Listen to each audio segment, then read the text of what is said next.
Hey, hi, hello, my name is Thomason, and today I will be doing my September wrap-up and my October TBR.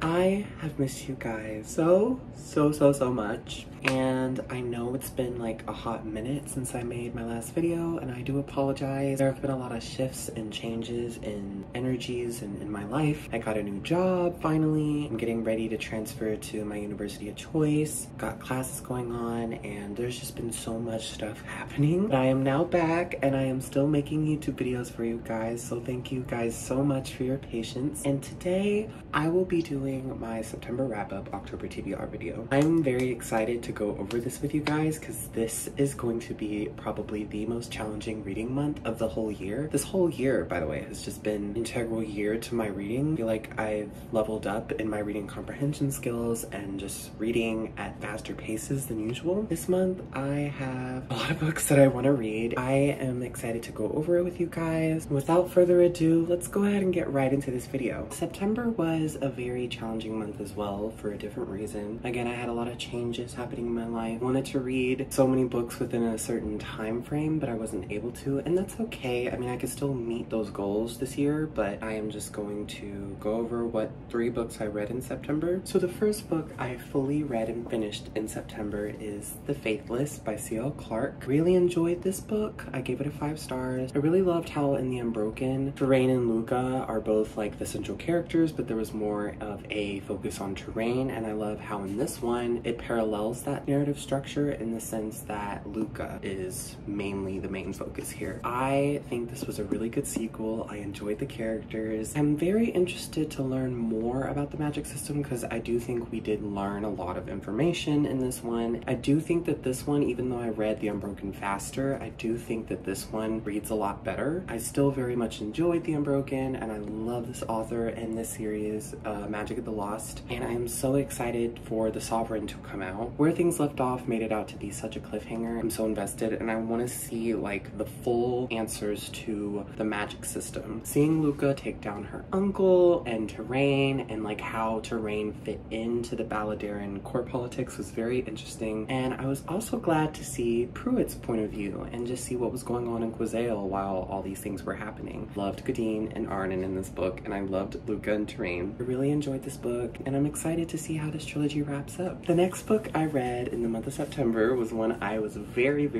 excited for, and that was The Jasmine Throne by Tasha Suri. This is actually a new favorite of mine. Like the book itself, but also this series. This book is so good, and every single recommendation that Samantha Shannon has given, including these books and the last books I just covered, I've enjoyed them a lot. So I'm gonna trust her taste. I guess we just have similar taste when it comes to sapphic fantasy and also just fantasy in general, or queer fantasy. Samantha Shannon has taste, because this book quickly became a favorite of mine. The beginning was a little slow, granted. There's a lot of world building that Tasha Suri is doing, but she very cleverly put it to where the reader is learning as much information in terms as quickly as she could, but it never felt like it was hindering me. You do got a kind of info dump here and there, but it never felt like it was too much or it was too overwhelming, and it was weaved into the plot to where it was still moving the story along and it was relevant. I love Priya. Priya is one of my new favorite characters of all time, and I loved Bhumika. I loved seeing the Temple Children's backstory and also just learning about Parijatvipa, the empire it's set in. I also loved the magic system. It is very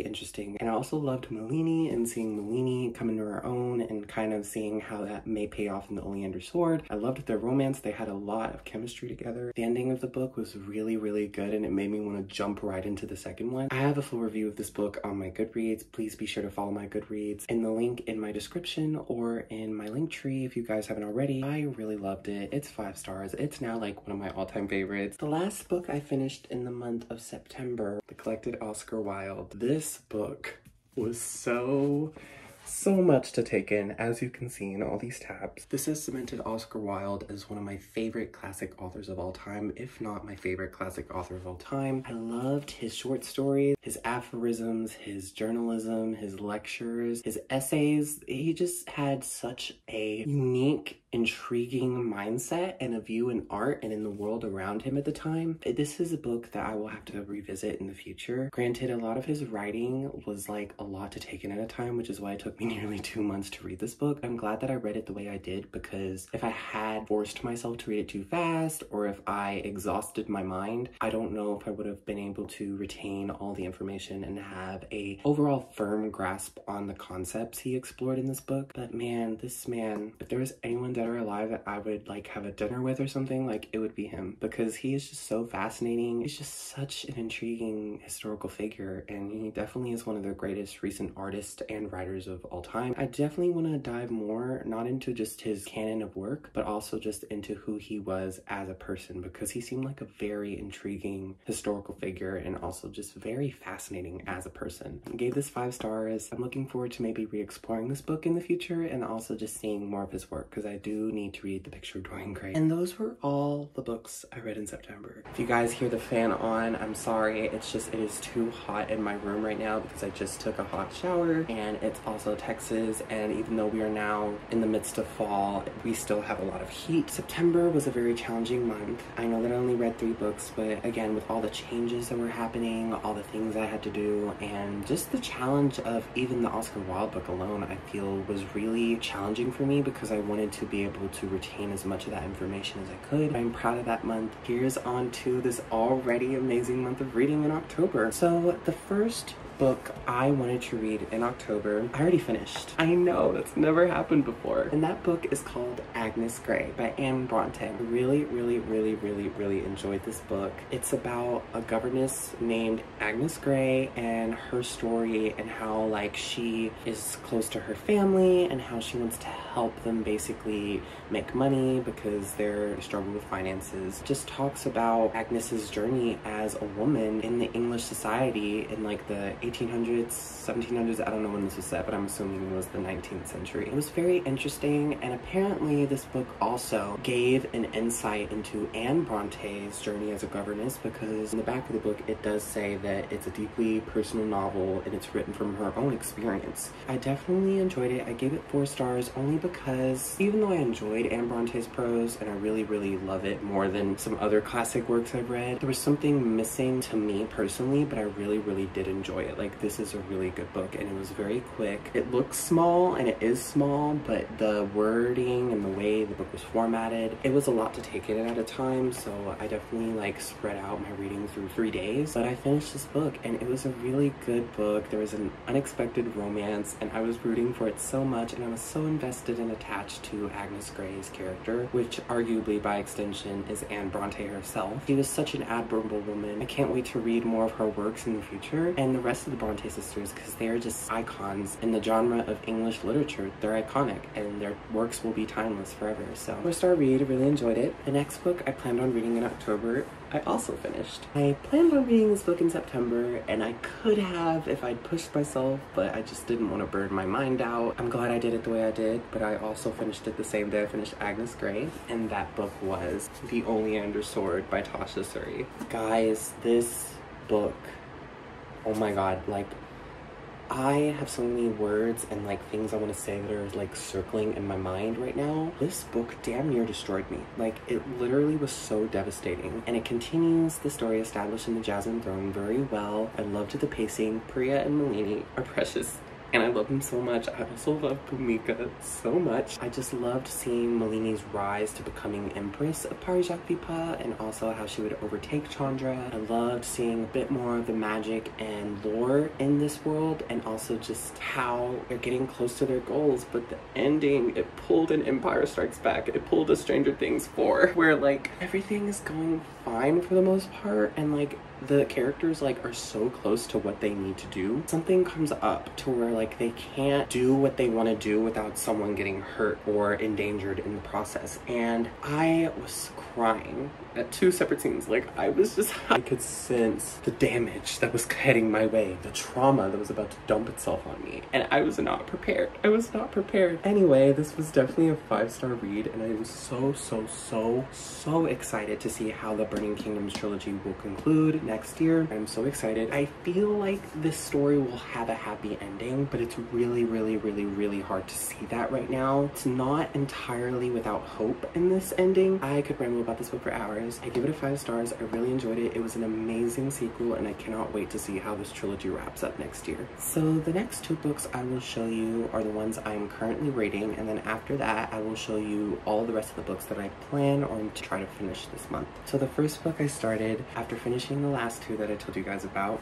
is Jane Eyre by Charlotte Bronte. I'm enjoying it so far. It's about Jane Eyre and her journey to also becoming a governess, but apparently she is an orphan and she's been abused by people that are supposed to be taking care of her, and she goes off to school, and it talks about her coming of age. There's apparently a romance with Mr. Rochester, who I have heard of. I have not met him in this book yet, but like I know that they'll end up together. I'm very excited to see my thoughts on this book and just read the rest of the story. I already identify with Jane Eyre more as a character more than I did Agnes Grey, because without going too in-depth in my personal life, I can relate to the experience of abuse and neglect, and also just the inner mental health issues that she is going through at the beginning of this book. But she is such a bright, resilient character, and I love Charlotte's prose. It's still difficult. There are still some words that I don't know, but I can like understand the meaning of what it is. Something about Charlotte Bronte's prose is just resonating with me more. I don't know quite yet what it is. I think in a review of this book I might be able to tell, and also in the next TBR wrap-up video I can probably be able to articulate my thoughts better. But something about Charlotte's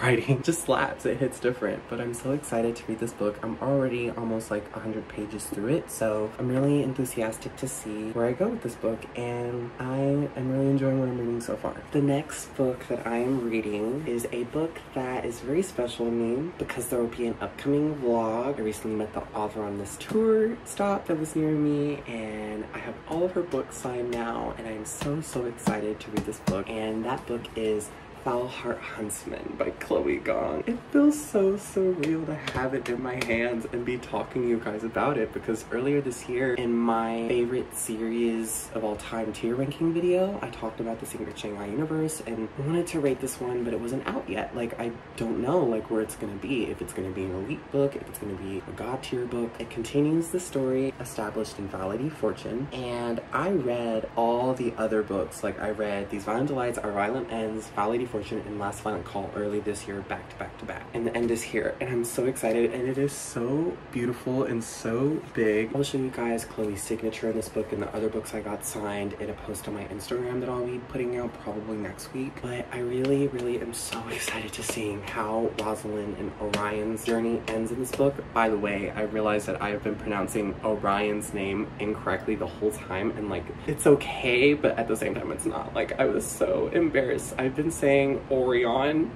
It's Orion. It's Orion. So I am now pronouncing his name correctly, Orion. I'm so excited to see how their journey ends, and also how These Violent Delights characters' arcs will end, and just seeing this Secret Shanghai Universe come to its conclusion. It's crazy that it's here, and Chloe is such a brilliant writer. I'm just so excited to go in more depth into how the tour event went, and also just perhaps maybe even I will finish this by next week, because I have a feeling I might read this really fast. I've started off slow, granted, but I have a feeling I might be able to finish it in time to do the tour vlog. If not, I'll do another video and I'll postpone it, because I want to review this, and I also want to do a tier ranking of all the characters in the Secret Shanghai Universe, as well as the short tour vlog that will be in that video. So keep an eye out for that video. I'm so excited, and it's so beautiful. It's so shiny. I really am ecstatic to see how the story wraps up. The rest of the books that I will be showing you guys will be in 3 categories: fantasy, spooky season,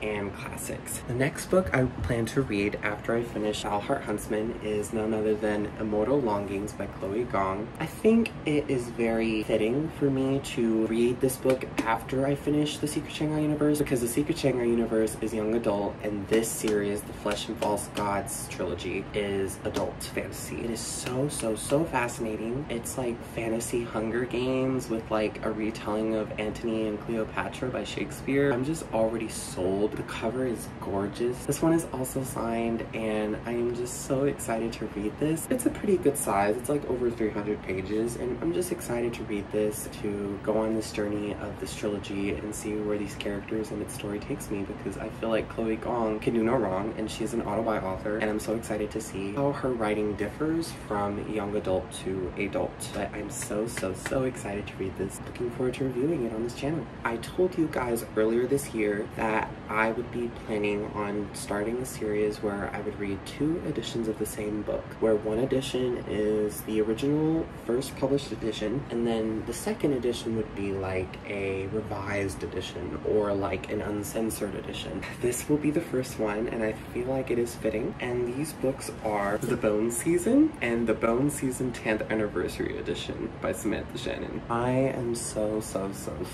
excited to do this. They're like about the same length and they're the same story, but Samantha Shannon basically feels that this one should be the canon one, because even though this one is really good, she feels that she has developed more skill as a writer, and that this version is the version that she always intended to write. And she did that for the 10th Anniversary Edition, which, by the way, it is beautiful, and I'll be getting another edition because I love Samantha Shannon. She's my favorite author of all time, and I will buy as many books of hers as I can to support her and also just have a beautiful Samantha Shannon collection. This will be the first book I feel that I do in a vlog video, like where I'm actually reading it with you guys, and I will be like giving updates. I'm so excited to do that for these books because I feel like it's a really good point to start off with my favorite genre and also my favorite author. I'm excited to let you guys know my thoughts, do that video for you guys, because I think it'll be a very interesting series, and I plan on doing The Picture of Dorian Gray, the original edition, and the uncensored edition after this sometime next year. So yeah, I'm so excited to be reading these 2 books. You guys know what I think.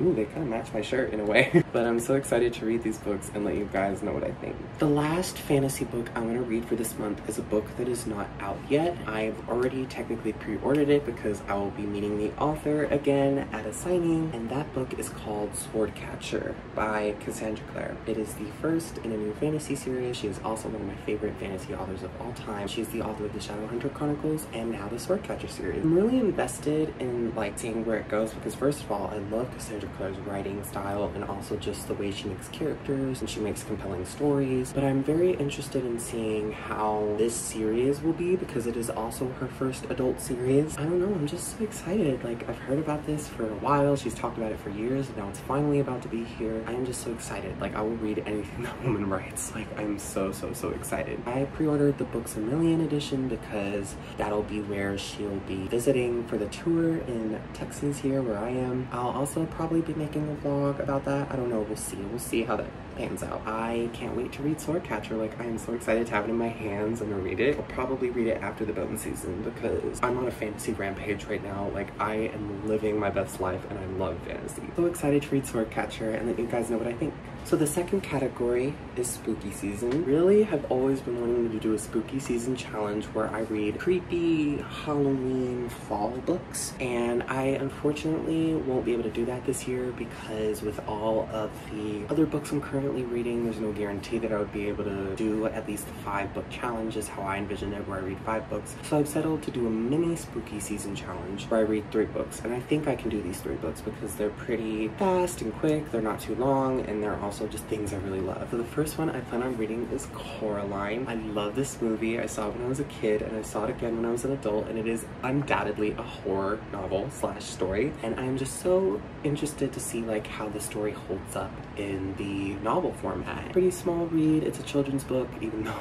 it probably shouldn't be a children's book, but it is a children's book. I will let you guys know my thoughts on like how this book differs from the movie, and maybe I could even do like a video where it's like Coraline the book versus Coraline the movie, and that could be another series. I like the red, white, and royal blue thing I did earlier this year. So I think I'll go ahead and do that. I'm really excited. Yeah, it should be a quick, easy read, and I'm so excited to see how the story reads in novel format. And the next 2 books are Suspicious Minds by Gwenda Bond and Worlds Turned Upside Down, Stranger Things, as you can see behind me. And there are also other trinkets I have that I'll probably make in a Stranger Things video this November. It's my favorite favorite TV show of all time. I love the characters, I love the story. I have been an OG fan. I was 15 when it first came out, and now I'm about to be 23, and I'll probably be like 25, 26 when it finishes. That's insane to think of, but I am so invested in this story. I think I'm gonna read this like at the tail end of October because I have a lot of books again that I'm gonna read for the rest of the year, and even though Stranger Things Day isn't until November 6th, I want to have these books be read so that I can kind of go over it and just also just spend Stranger Things Day enjoying myself. I don't want to stress myself out with reading, but I want to get these done for October and also for Stranger Things Day. I'm so excited. This one is a backstory book. I don't know how official this holds up. I'll have to see my own thoughts. But from what I've read on the internet, this is the only Stranger Things book outside of the show that could be considered canon. I'm not sure how canon it is, but I mean, it has Netflix Stranger Things. This isn't even the original cover, but it's been updated. Like, this edition, I think, came out, yeah, last year. So I'm not sure how official this is, but I'm very intrigued in reading Eleven's mom's story, Terry Ives, and just seeing like how she got caught up in the whole government thing, and just seeing more of that story because I'm very interested in her as a character. I don't know, I just want to read at least one fictional story, and that's like not part of the show, and I've always wanted to read this one. This one is more of a straightforward, like, behind the scenes look into the show. I love how battered it looks. There's a sticker that says, "Don't freak, this book is supposed to look worn and torn." So I'm very excited to see like the behind the scenes into the first 2 seasons of the show. Hopefully they'll do like one where it's like the rest of the show too, because it's gonna be 5 seasons, but I'm very interested and excited in reading this book and seeing more of the behind the scenes information on the making of seasons 1 and 2 of the show.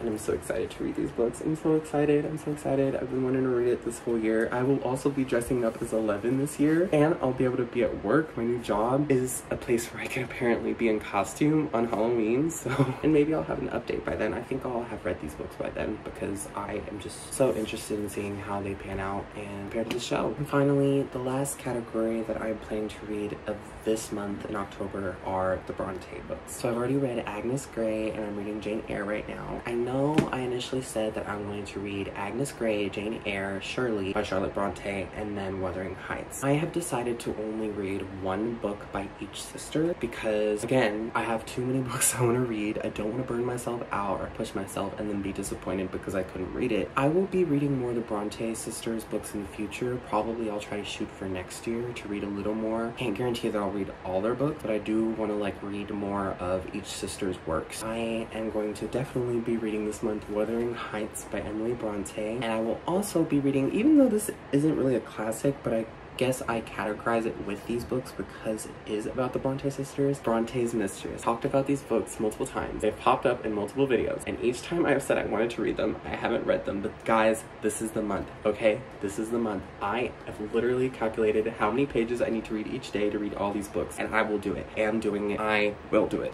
It's this month. I'm excited to see like how Wuthering Heights turns out and how I feel about it as a book, and also just if any of the information and like the historical context in the 3 Bronte sisters books I've read. Just, I'm interested in seeing like a little bit of the history, even though this is a historical fiction, and I'm sure the author took liberty to make certain details, but I'm very excited in finishing Bronte sisters books. You know, again, this is not a Bronte sister book. I just categorize it as that because it is about the Bronte sisters, so I'm very excited to read that. And there you guys have it. That is my September wrap-up October TBR video. Thank you again so much for your patience in me making videos. I'm very much still here. I'll try to figure out a schedule that doesn't like take too much of my time and energy, and also that can be consistent enough to get this content out to you guys, because I very much do enjoy making these videos. It is something special to me, and I really am enjoying the community I've built up through it so far. Please be sure to like, comment, and share this video, and subscribe to this channel. And I'm just so excited to see how the month of October goes out. Love you guys so much. I will see you in the next video. Bye!